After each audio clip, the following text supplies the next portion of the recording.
Madi Keita, bonjour. Bonjour. Je rappelle que vous êtes le président de la CONASOC, la coalition nationale des organisations de la société civile de Guinée. L'opposition républicaine appelle à une journée ville morte ce lundi.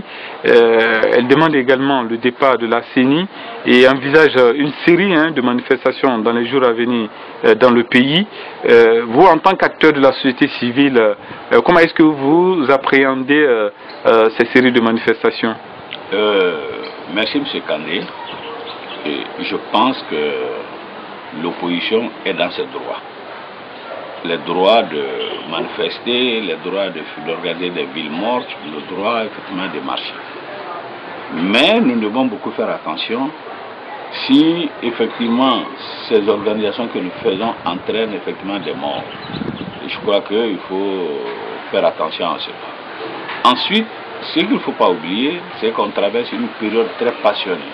Aujourd'hui, le pays est dans une situation que si tout le monde ne prend pas ses responsabilités, quand je dis tout le monde, je veux parler de la société civile, je veux parler des partis politiques, je veux parler des autorités. Si nous ne prenons pas nos responsabilités, ça arrive de se retourner contre nous. Parce qu'on ne le souhaite pas.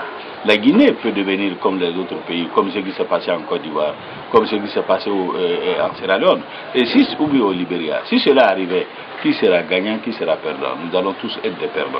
C'est pourquoi, moi je souhaite, j'invite bien sûr ceux qui organisent les manifestations de prendre toutes les dispositions, à défaut même, ou même de différer ces organisations, parce qu'on traverse une période très difficile, très délicate, et je pense que si on ne fait pas attention, on va tous regretter l'acte que nous allons poser. Alors est-ce que vous craignez justement que ces séries de manifestations, comme on le sait dans ce pays, ne débouchent encore sur la mort de quelques citoyens guinéens encore? Justement, c'est ça le problème.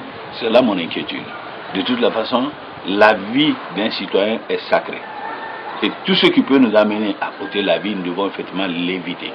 Que ce soit de part et d'autre. Il ne s'agit pas entre les forces de sécurité, l'opposition à se rejeter toujours les balles, mais il faut quand même qu'on prenne des dispositions pour éviter des morts. Alors pour l'éviter, il faut il faut savoir choisir le moment. Parce qu'aujourd'hui, tout le monde sait que tous les Guinéens sont sous tension. Chacun pense que c'est lui qui a gagné. Et chaque état-major des partis politiques a galvanisé ses hommes, a poussé ces hommes à des revendications, parce que partout c'est eux qui gagnent, partout c'est tout le monde qui gagne. Quand vous prenez Matam, vous avez au moins 3 à 4 partis qui pensent qu'ils ont gagné Matam. Est-ce que tous les partis peuvent gagner Matam à la fois? Non. Je ne pense pas. Quand vous prenez également Machoto, vous allez trouver 3 ou 4 partis qui disent c'est moi qui devais être le maire. Moi je pense que tout ça, ils peuvent s'asseoir et discuter. Peut-être prendre des dispositions pour que prochainement les erreurs que nous avons constatées aujourd'hui ne se répètent plus. Donc, selon vous, les manifestations ne sont pas la solution pour le moment? Non, pour l'instant, à mon avis, au jour d'aujourd'hui... Il faut surseoir à ça. Voilà, il faut surseoir à ça. Et regardez un peu ce qui se passe. Pour la première fois, vous avez vu, tous les Guinéens sont mobilisés.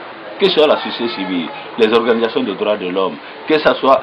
Mais je vous dis, toutes les composantes de la nation aujourd'hui sont inquiètes. Et quand elles sont inquiètes, ça veut dire que ça sent quelque chose. Et moi, je pense qu'il faut savoir en tenir compte. Monsieur Madi Keita, merci d'avoir répondu à nos questions. C'est à moi de vous dire merci.